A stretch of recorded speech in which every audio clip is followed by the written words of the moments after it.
सिद्धेभ्यः ओम नमः सिद्धेभ्यः ओम नमः सिद्धेभ्यः मोक्ष मार्गस्य नेतारं भेत्तारं कर्म भूभृतां ज्ञातारं विश्वतत्त्वानां वंदे तद्गुण लब्धे।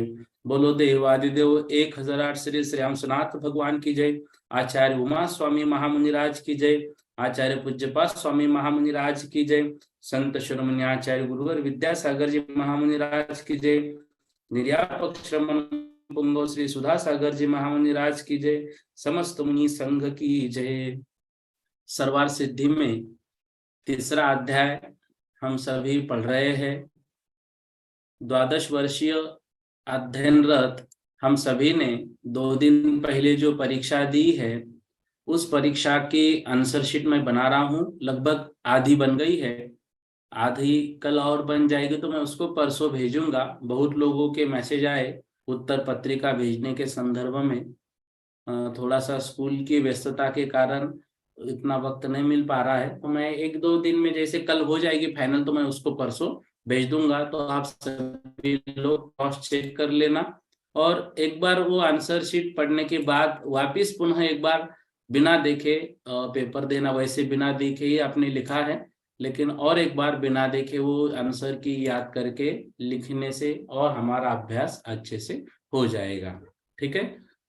लगभग हमारे 11 सूत्र हो गए थे, 12वां सूत्र हमें आज पढ़ना है।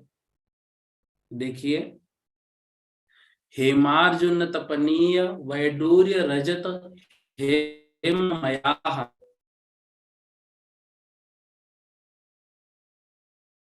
हेमार्जुन तपनीय वैडूर्य रजत हेममयाः। उन पर्वतों के रंग के विषय में चर्चा यहाँ पर आचार्य महाराज कर रहे हैं। जो हिमवन महाहिमवन निषद नील रुक्मी शिखरिन वर्षधर पर्वताह आदि जो चर्चा यहाँ पर इस सूत्र में हमने देखी थी कि जो हिमवन महाहिमवन निषद नील रुक्मी शिखरिन ये जो पर्वत है, उन पर्वतों का रंग कैसा है, वे पर्वत किस तरह से है, उसका वर्णन इस सूत्र के माध्यम से आचार्य महाराज कर रहे हैं। देखिए, हेमार्जुन तपनीय वैडूर्य रजत हेममयाः।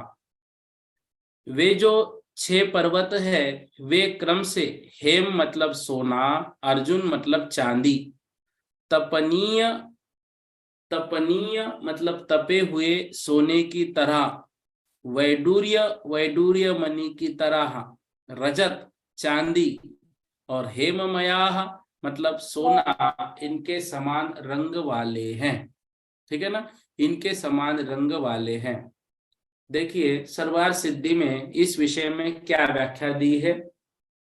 इन पर्वतों का स्वभाव उन क्षेत्रों का विभाग करना है जो भरत हेमवत हरि विदेह रम्यक हैरण्यवत और ऐरावत आदि जो क्षेत्र दिए हैं, उन क्षेत्रों का विभाजन किस कारण से हुआ है, तो कह रहे हैं उन क्षेत्रों का विभाजन इन पर्वतों के कारण हुआ है।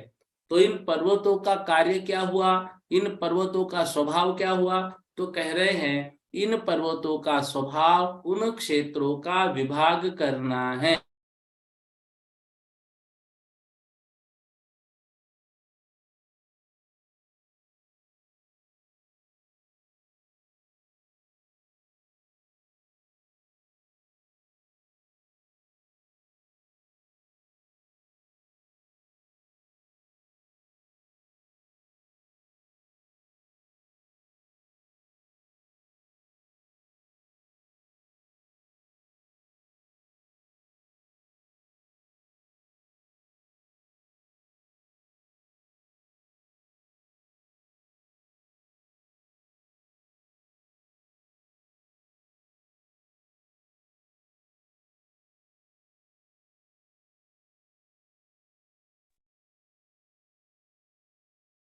क्षमा चाहता हूँ, ये दिक्कत हो रही है घर पर।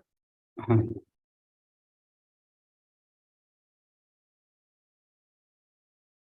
देखिए, इन पर्वतों का स्वभाव उन क्षेत्रों का विभाग करना है, इसलिए इन्हें उनका विभाग करने वाला कहा है। ये पूर्व से पश्चिम तक लंबे हैं। इसका यह भाव है कि इन्होंने अपने पूर्व और पश्चिम सिरे से लवण समुद्र को स्पर्श किया है। ये हिमवान आदि संज्ञाएं अनादि काल से चली आ रही है और बिना निमित्त की है। इन पर्वतों के कारण क्षेत्रों का विभाग होता है, इसलिए इन्हें वर्षधर पर्वत कहते हैं। ठीक है ना, वर्षधर पर्वत, उन पर्वतों का इन्होंने विभाजन किया है। तो जो भरत आदि क्षेत्र है उनका विभाजन इन पर्वतों ने किया है। अब हिमवान पर्वत कहाँ है, अब इसे बतलाते हैं। भरत और हेमवत क्षेत्र की सीमा पर, मतलब भरत के ऊपर और हेमवत के नीचे, जो हम नक्शे में देखते हैं वैसे जब उनको रखा जाएगा तो कैसे होंगे, जैसे थाली नीचे रखी है, पहले भरत क्षेत्र, फिर ये हिमवान पर्वत और फिर हेमवत क्षेत्र उसके आगे। तो भरत और हेमवत क्षेत्र की सीमा पर हिमवान पर्वत स्थित है। इसे क्षुद्र हिमवान भी कहते हैं। यह 100 योजन ऊंचा है। हेमवत और हरिवर्ष का विभाग करने वाला महाहिमवान है। यह 200 योजन ऊंचा है। विदेह के दक्षिण में और हरिवर्षक के उत्तर में निषद पर्वत है। यह 400 योजन ऊंचा है। मतलब देखो, पहला पर्वत 100 योजन ऊंचा, दूसरा 200 योजन ऊंचा, तीसरा 400 योजन ऊंचा। तो ये दूने दूने विस्तार वाले, ऊंचाई वाले, दूने दूने ऊंचाई वाले हो गए। इसी प्रकार आगे के 3 पर्वत भी अपने अपने क्षेत्रों का विभाग करने वाले जानने चाहिए। उनकी ऊंचाई क्रमशः, अब देखो विदेह क्षेत्र को जो पर्वत लगा है इस साइड से वो 400 योजन ऊंचा है, तो उस साइड से जो लगा है वो भी 400 योजन ऊंचा, फिर उसके आगे 200 और फिर उसके आगे 100 योजन जानना चाहिए। इन सब पर्वतों की जड़ अपनी ऊंचाई का 1/4 भाग है, उसका 1/4 भाग जमीन में है। अब इन पर्वतों के वर्ण विशेष का ज्ञान कराने के लिए आगे का सूत्र कहते हैं। तो ये कल हमने चर्चा समझी थी। तो अब देखो, ये जो हेम, अर्जुन, तपनीय, वैडूर्य, रजत और हेममयाह ये बातें लिखी है, अब इस पर्वत के विषय में है। देखो अब सर्वार सिद्धि, ये पर्वत क्रम से हेम आदि वर्ण वाले जानने चाहिए। हिमवान पर्वत का रंग हेममय अर्थात चीनी रेशम के समान है। महाहिमवान का रंग अर्जुनमय अर्थात सफेद है। निषद पर्वत का रंग तपाए गए सोने के समान है, अर्थात उगते हुए सूर्य के रंग के समान। तपाया हुआ सोना एकदम चमकीला। नील पर्वत का रंग वैडूर्यमय, वैडूर्यमय कैसा होता है, जैसे मोर का गला, ठीक है ना, कहीं पर नीला डार्क, कहीं पर लाइट, इस तरह से, तो मोर के गले की आभा वाला। रुक्मी पर्वत का रंग रजतमय अर्थात सफेद है और शिखरी पर्वत का रंग हेममय अर्थात चीनी रेशम के समान है। फिर भी इन पर्वतों की और विशेषता का ज्ञान कराने के लिए आगे का सूत्र कहते हैं। देखो यहाँ पर इन पर्वतों का जो रंग है वो उसके समान कहा है। और आचार्य श्री जी जब तत्वार सूत्र के 3रे अध्याय की व्याख्या करते हैं तो इस सूत्र के समय कहते हैं ये पर्वत तो सोने चांदी आदि के ही जानने चाहिए। क्यों? क्योंकि जो नीचे सूत्र दिया है ना, मन विचित्र पार्श्वा ऊपरी मूले तुल्य विस्तारा, विभिन्न मनिया इसके ऊपर लगी हुई है, तो ऐसा उचित प्रतीत नहीं होता है कि ये पृथ्वी का समझो एक अलग इसके है बने हुए हैं और फिर उसको सोने का जैसा रंग है और उसके ऊपर मणि, वो ठीक नहीं लगेंगे। जब सोने के ही पर्वत होंगे तब उसके ऊपर मणि अच्छे लगेंगे, जब चांदी के ही पर्वत होंगे तब उसके ऊपर वो मणि अच्छे लगेंगे। तो आचार्य श्री कहते हैं वो सोने के ही है, चांदी के ही है, ठीक है ना। इस तरह से आचार्य श्री का मत इस विषय में इस तरह का है। राजवार्तिक में क्या लिखा है, हिमवान हेममय चिन्हपट्ट वर्ण का है। महाहिमवान अर्जुनमय शुक्ल वर्ण है। निषद तपनीयमय मध्याह्न के सूर्य के समान वर्ण वाला है। नील वैडूर्यमय मोर के कंठ के समान वर्ण का है। रुक्मी रजतमय शुक्ल वर्ण वाला है। शिखरी हेममय चिन्हपट्ट वर्ण का है। मैं विकारार्थक है। हरेक पर्वत के दोनों ओर वनखंड और वेदिकाएं बनी हुई है। जिस विषय में कल के जो सूत्र आए थे तो उस व्याख्या में हमने देखा था वो वेदिकाएं आदि कैसे हैं। फिर भी एक दिन इसको चित्र के माध्यम से हमें समझना है। सूत्र क्रमांक 13 देखिए। मन विचित्र पार्श्वा उपरि मूले च तुल्य विस्ताराः। मनि विचित्र पार्श्वा उपरि मूले च तुल्य विस्ताराः।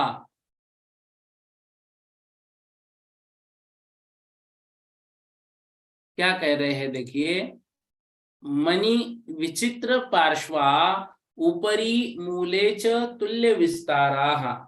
इनके पार्श्वमणियों से चित्र विचित्र है तथा ये ऊपर मध्य और मूल में समान विस्तार वाले हैं। तो इनके पार्श्व भाग पर क्या लगी है? मणि विचित्र, चित्र विचित्र या विभिन्न प्रकार के मणियों से ये सजे हुए हैं। और ये पर्वत कैसे है? तो कह रहे हैं ऊपर मध्य और मूल में समान विस्तार वाले हैं। मतलब जितना विस्तार ऊपर उतना ही मध्य में, उतना ही नीचे। तो हो सकता है ये पर्वत बिल्कुल सीधे हो, तो ऊपरी मध्य और नीचे समान विस्तार वाले। या हो सकता है ये पर्वत कैसे हो, ऊपर में समान विस्तार, फिर बाहर ऐसे आए हुए, फिर बीच में समान विस्तार, फिर ऐसे आए हुए, या ऐसे बाहर से ऐसे इस तरह से भी हो सकते। मतलब इधर से 3 का आंकड़ा और इधर से 6 का आंकड़ा, तो इस तरह के आकार वाले भी हो सकते हैं। या फिर उल्टे भी हो सकते हैं, इधर से 6 का आंकड़ा और इधर से 3 का आंकड़ा। मतलब ऊपर नीचे और बीच में समान विस्तार, और फिर उसके मतलब बाजू में कहीं तो ऐसा भी हो सकता है, कहीं ऐसा भी हो सकता है। मतलब इसका आकार 3 प्रकार का इस सूत्र के माध्यम से हम ले सकते हैं। या तो बिल्कुल स्क्वायर होगा, या फिर 3-6 का आंकड़ा सीधा, 3-6 का आंकड़ा उल्टा। इस तरह के आकार के ये पर्वत हो सकते हैं। इस सूत्र के माध्यम से तीनों भी अर्थ निकाल सकते हैं। हम माने कैसा? हम तीनों भी तरह से माने, क्योंकि इस सूत्र का अर्थ ही वैसा होता है। इस तरह के ये पर्वत होंगे। लेकिन मतलब एक मेरा मत ऐसा है कि ये स्क्वायर में ही होने चाहिए, ताकि उसके ऊपर मणि विचित्र जो लगे हुए हैं ये ज्यादा अच्छे लगेंगे। लेकिन फिर भी तीनों मत हमको स्वीकार करने हैं। इस सूत्र की व्याख्या देखिए। इन पर्वतों के पार्श्वभाग नाना रंग और नाना प्रकार की प्रभा आदि गुणों से युक्त मणियों से विचित्र है। इसलिए सूत्र में इन्हें मणियों से विचित्र पार्श्व वाले कहा है। अनिष्ट आकार के निराकरण करने के लिए सूत्र में ऊपरी आदि पद रखे हैं। च शब्द मध्य भाग का समुच्चय करने के लिए है। ऊपरी मूले च तुल्य विस्तारा। ऊपरी मूले च मतलब मध्य भाग में समान विस्तार वाले हैं। तात्पर्य यह है कि इनका मूल में जो विस्तार है वही ऊपर और वही मध्य में है। इन पर्वतों के मध्य में जो तालाब है उनका कथन करने के लिए आगे का सूत्र कहते हैं। क्या कह रहे हैं देखो। राजवार्तिक में इन पर्वतों के पार्श्व भाग रंग बिरंगी मणियों से चित्र विचित्र हैं। ये ऊपर नीचे और मध्य में तुल्य विस्तार वाले हैं। ऊपरी आदि वचन अनिष्ट संस्थान की निवृत्ति के लिए है। च शब्द से मध्य का ग्रहण कर लेना चाहिए। ये विशेषण क्यों दिए? ऊपरी मध्य और नीचे अनिष्ट संस्थान, मतलब ऐसा ना समझे हम कि आकार इसका चित्र विचित्र होगा। मतलब हमारे यहाँ जैसे पर्वत होते नीचे से बड़े ऊपर में ऐसे पतले होते हुए, कहीं हम ऐसा आकार ना ले, या फिर कहीं हम उल्टा आकार ना ले, तो उसका आकार किस तरह से है? तो ऊपर मध्य और नीचे में समान विस्तार वाला है। इस तरह का आकार इसका समझना चाहिए। अब इसके ऊपर जो तालाब है वो तालाब किस तरह से है? इस बात का ज्ञान कराने के लिए जो सूत्र यहाँ पर दे रहे हैं, देखिए ध्यान से। पद्म महापद्म तिघिंच केशरी महापुंडरिक पुंडरिका रदास्तेषामुपरि। पद्म, बोलिएगा, पद्म महापद्म तिघिंच केसरी महापुंडरिक पुंडरिका रदास्तेषामुपरि।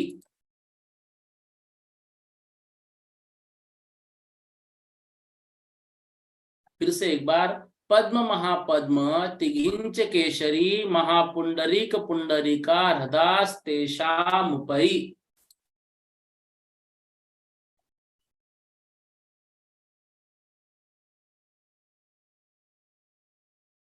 पद्म महापद्म तिघिंच केसरी महापुंडरीक पुंडरीका हृदास्तेषामुपरि।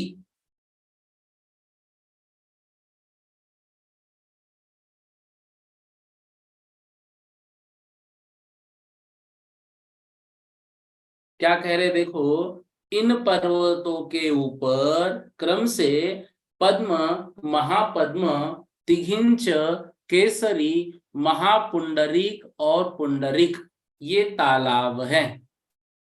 ठीक है, इन पर्वतों के ऊपर क्रम से पद्म महापद्म तिघिंच केसरी महापुंडरीक और पुंडरीक ये तालाब है। सरवार सिद्धि में क्या व्याख्या कर रहे हैं? पद्म महापद्म तिघिंच केसरी महापुंडरिक और पुंडरिक ये 6 तालाब है जो उन हिमवान आदि पर्वतों पर क्रम से जानना चाहिए। इनमें से पहले तालाब के आकार विशेष का ज्ञान कराने के लिए आगे का सूत्र कहते हैं, मतलब इन तालाबों के विषय में अधिक व्याख्या न करते हुए आसान भाषा में आचार्य महाराज ने दिया है। ठीक है ना। राजवार्तिक पद्म आदि कमलों के नाम है। इनके साहचर्य सरोवरों को भी पद्म आदि संज्ञाएं दी हुई है। तो इस विषय में मतलब बहुत वहां पर सुंदर वर्णन दिया जाता है कि ये पद्म तालाब कैसे है, फिर इनके जो साहचर्य और सरोवर भी आसपास बने हुए हैं उसको मैप के माध्यम से देखेंगे। 15वां सूत्र देखिए, सूत्र क्रमांक 15। हाँ, प्रथमो योजन सहस्राया मस्त दर्द विष्कंभो हृदः।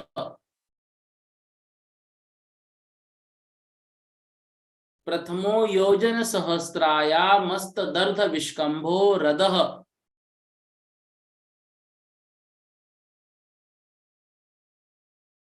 क्या कह रहे हैं? पहला तालाब, प्रथमो पहला तालाब योजन सहस्त्र आयाम और तत् अर्ध विष्कंभो हृदः। जो पहला तालाब है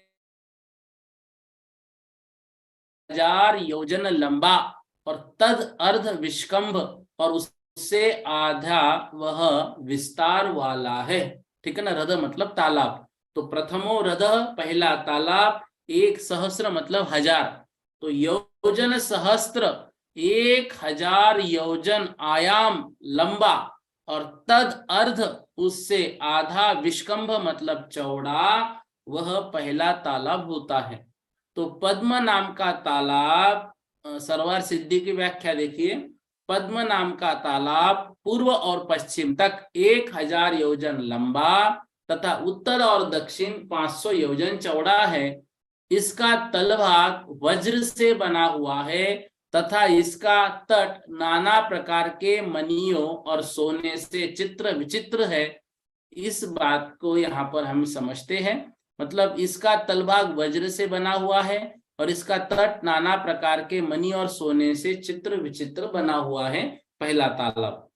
इसकी गहराई कितनी है उसके लिए 16वां सूत्र उन्होंने दिया है। तत्पूर्व राजवार्तिक में इस विषय में क्या लिखा देखो ध्यान से। प्रथम सरोवर पूर्व पश्चिम 1000 योजन लंबा और उत्तर दक्षिण 500 योजन चौड़ा है। ठीक है ना। इसका वज्रमय तल और मणिजटित तट है। यह आधी योजन ऊंची और 500 योजन विस्तृत पद्म वर वेदिका से वेष्टित है। चारों ओर मनोहर वनों से शोभायमान है।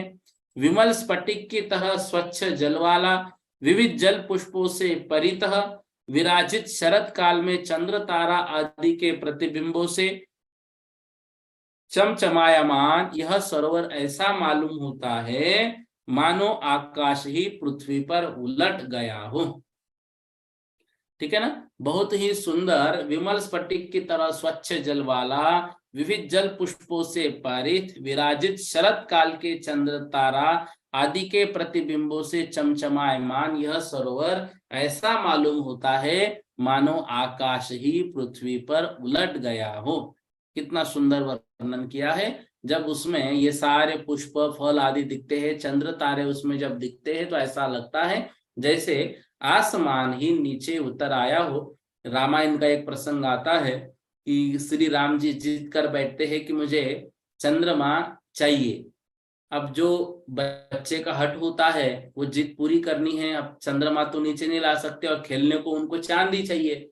फिर क्या किया गया, आंगन में एक बहुत बड़ा जो पानी का मतलब लंबा ऐसा वो जैसे आजकल पतीले होते हैं तो बड़ा मिट्टी का वो पतीला रखा गया, उसमें पानी भरा गया और फिर उसमें चंद्रमा की प्रतिकृति दिखने लग गई।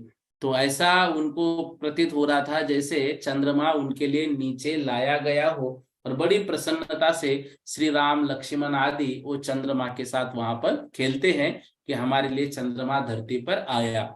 तो इसी तरह का वर्णन यहाँ पर लग रहा है कि विमल स्फटिक की तरह स्वच्छ जल वाला, विविध जल पुष्पों से परित, विराजित शरद काल में चंद्र तारा आदि के प्रतिबिंबों से चमचमायमान यह सरोवर ऐसा मालूम होता है मानो आकाश ही पृथ्वी पर उलट गया हो।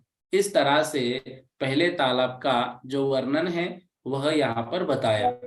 फिर इसकी गहराई कितनी है, इसकी गहराई के विषय में बात कर रहे हैं। बहुत लोगों के मैसेज आए हैं ग्रुप में ऐड करने के लिए, अभी भी मैसेज आ ही रहे हैं।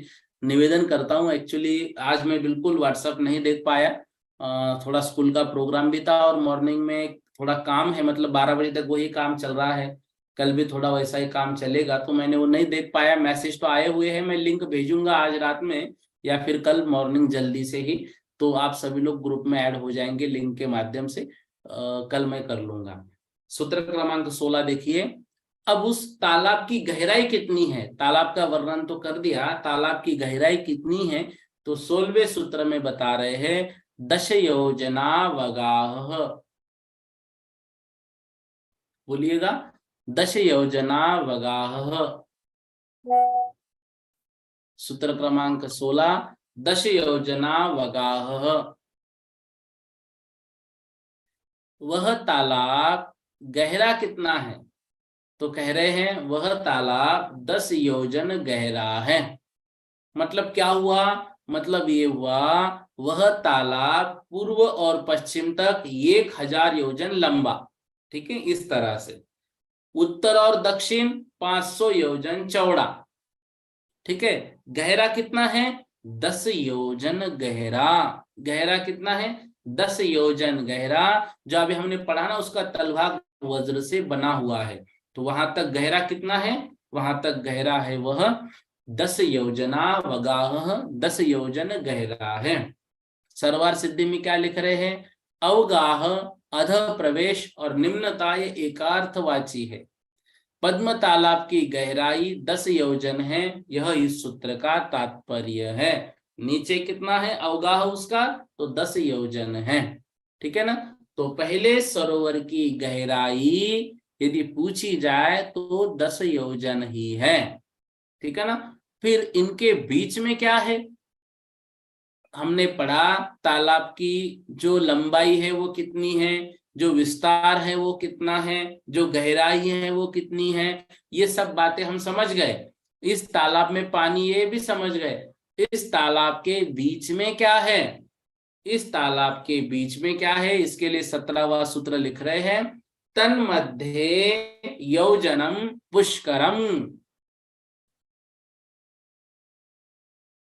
तन्मध्ये योजनम पुष्करम।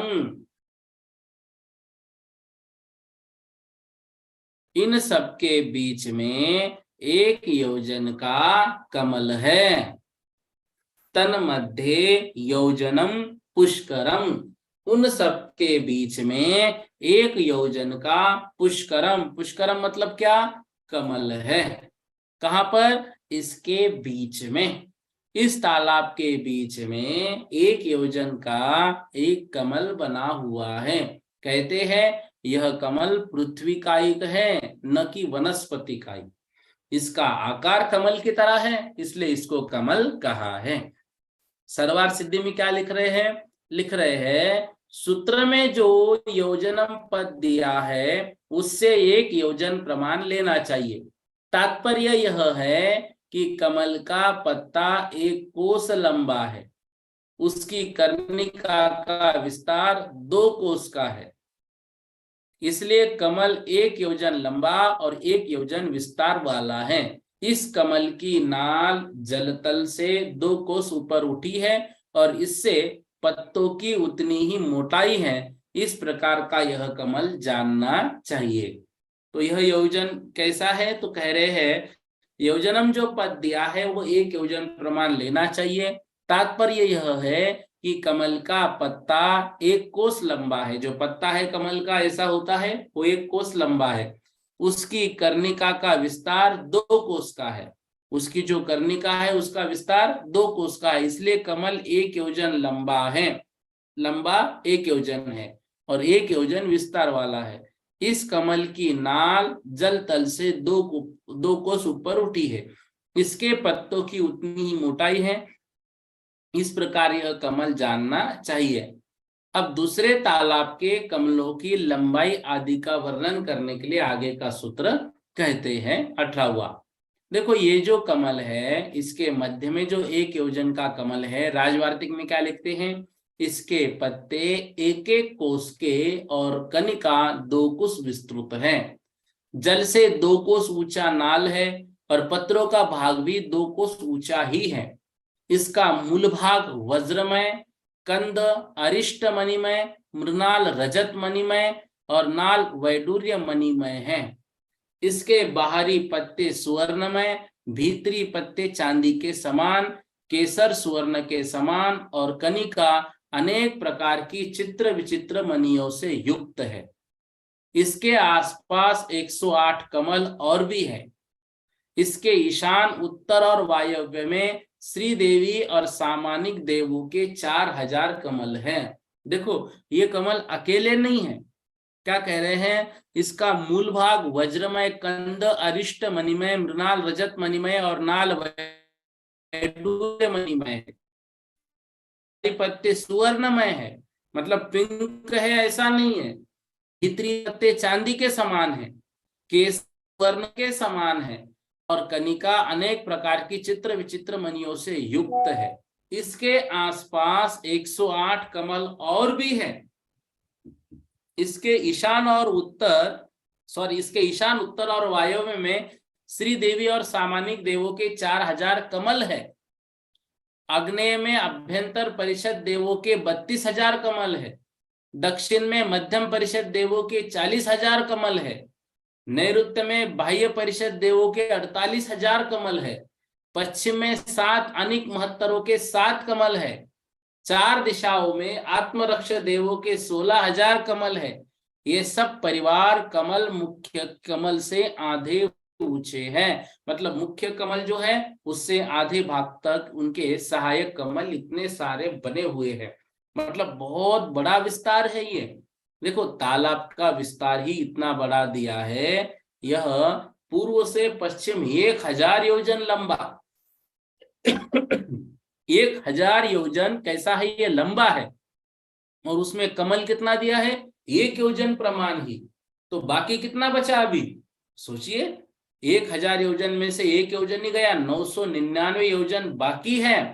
तो उसमें ये सारे कमल इतने बने हुए हैं और बहुत सुंदर वह तालाब इस सारी रचना के माध्यम से दिखाई देता होगा और बहुत ही सुंदर उसकी संरचना वहां पर देखो अकृत्रिम संरचना है, तो निश्चित रूप से अतुलनीय होगी, अद्भुत होगी, चमकीली होगी, देखने योग्य होगी। मतलब आंखों का जो मतलब उसको कहते हैं कि आंख हमारी धन्य हो गई, इतनी सुंदर वह रचना वहां पर होगी निश्चित रूप से।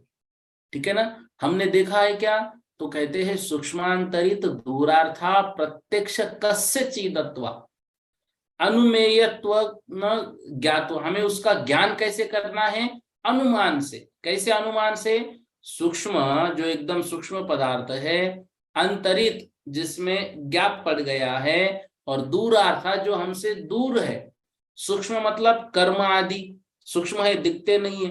अंतरित मतलब जिनमें गैप पड़ गया, जैसे राम, श्री कृष्ण जैसे 24 तीर्थंकर हुए क्या नहीं हुए, उनमें गैप पड़ा। और दूरार्था जो ऐसे दूरवर्ती पदार्थ है, उसको हम कैसे जानेंगे, प्रत्यक्ष कस्यचिदत्वा, किसी ना किसी के तो प्रत्यक्ष होंगे, तभी तो उसका वर्णन आगम में लिखा हुआ है। मतलब सर्वार्थ सिद्धि में जो वर्णन ये लिख रहे हैं, ये क्या अपने मन से लिख रहे हैं क्या, नहीं। आचार्य उमा स्वामी ने जो वर्णन किया, उन्होंने उसकी व्याख्या कर रहे हैं। आचार्य उमा स्वामी महाराज ने मन से लिखा है क्या, नहीं। उनको पूर्वाचार्य से जो ज्ञान मिला उस अनुसार लिखा। पूर्वाचार्य ने मन से बताया क्या, नहीं। उनको सर्वज्ञ महाराज ने जो बताया था, सर्वज्ञ भगवान ने जो बताया था, मतलब अपने दिव्य ध्वनि के माध्यम से सबव शरण में, तो फिर केवली भगवान ने उसको प्रत्यक्ष देखा ही है। ठीक है ना। तो अनुमेयत्व, अनुमेय से उसको हमें जानना चाहिए, अनुमान से उसको जानना चाहिए, और बिल्कुल श्रद्धा करना ही चाहिए कि ऐसा ही है, आगम में ऐसा लिखा है, आगम में ऐसा है, तो हमें ऐसा ही मानना चाहिए। और इसको मानते हुए जब हम 12 भावना पढ़ते हैं ना, तो उसमें जो लोक भावना आती है, तो लोक की संरचना इस तरह से है, इस तरह से लोक का चिंतन करना है। तो हमारी भावनाएं जो होती है, वो हमारी भावनाएं भवनाशिनी कहा है। तो हमारे भव का नाश करने वाली, मतलब संसार का नाश करने वाली है। तो उन भावनाओं को इस वर्णन के माध्यम से हमें भाना है। बहुत बार ऐसा प्रश्न आता है कि इन सब चीजों को हम क्यों याद करें, क्या जरूरी है, ये तो वहां होंगी, रचना तो ऐसी है, उसके लिए हमें क्या दिक्कत है। हमें इसलिए याद करना है, इन संरचनाओं को जब कभी हम सामायिक करने बैठे, तो इन भावनाओं के माध्यम से ऐसी मन में भावना भानी है कि इतनी सुंदर संरचना है, ऐसी संरचना बनी हुई है, लेकिन इस संरचना में आने वाले जो जीव है, वे जीव फिर भी क्या है, आकुलता से सहित है। कभी ना कभी उनकी उम्र समाप्त होने वाली है। उससे भी ऊपर हमें उठना है। जो मोक्ष में सिद्ध भगवान बैठे हैं, उन्हें कुछ आकुलता नहीं है। अभी शिरपुर में दीपावली के समय में आचार्य श्री एक दिन प्रवचन में कह रहे थे कि मतलब सारा संसार सुख के पीछे भाग रहा है, दुख किसी को भी अच्छे नहीं लगते हैं। तो उन्होंने ये कहा कि हम भी तो सुख के पीछे भाग रहे हैं। मतलब कौन, जो मुनि महाराज है आचार्य श्री स्वयं, उन्होंने ये कहा हम भी तो सुख के पीछे भाग रहे हैं, हम कहाँ दुख के पीछे भाग रहे हैं, हम भी सुखी होना चाहते हैं। फिर उन्होंने कहा आपको लगता है कि ये सब कष्ट है, तो बोले इन सब कष्टों को सहन करते हुए कर्मों से मुक्त होकर जब मोक्ष में जाएंगे, तो वहां कैसा सुख है, आकुलता बिन, वहां पर आकुलता नहीं है। सो सुख आकुलता बिन कहिए, आकुलता शिव माही न ताते, शिव मग लागो चाहिए। तो वह आकुलता उस मोक्ष में नहीं है। तो वहां पर जो सुख मिलेगा, उस सुख की बराबरी और कोई भी नहीं कर सकता है। अतः शिव मग लागो चाहिए, मोक्ष मार्ग में ही लगना चाहिए। इस तरह से आचार्य महाराज ने बहुत सुंदर तरीके से उस दिन का प्रवचन बताया था। तो हमें लोक का वर्णन बिल्कुल पढ़ना चाहिए, याद करना चाहिए, और इस पर तगड़ा श्रद्धा रखना चाहिए। मन में कभी शंका नहीं करना है कि हमने तो देखा नहीं है, ऐसा होगा कि नहीं होगा। बिल्कुल होगा, है ही। कहाँ पर बात कटती है, देखिए कहीं पर नहीं कटती है। सारे आगम खोलकर देखिए, बिल्कुल ऐसी संरचना मिलती है। जो भरत क्षेत्र है, उस भरत क्षेत्र में जो म्लेच्छ खंड और बीच में आर्य खंड है, उस आर्य खंड के बीच में कहीं पर हमारी पृथ्वी है। तो वह सारी संरचना आगम से बिल्कुल भी कटती नहीं है। तो इस पर पूर्ण श्रद्धा रखते हुए हमें इसको याद करना है, समझना है और श्रद्धा इस पर अच्छे से रखना है। इतना विषय हम आज कर लेते हैं, आगे का विषय कल की कक्षा में करेंगे। ठीक है।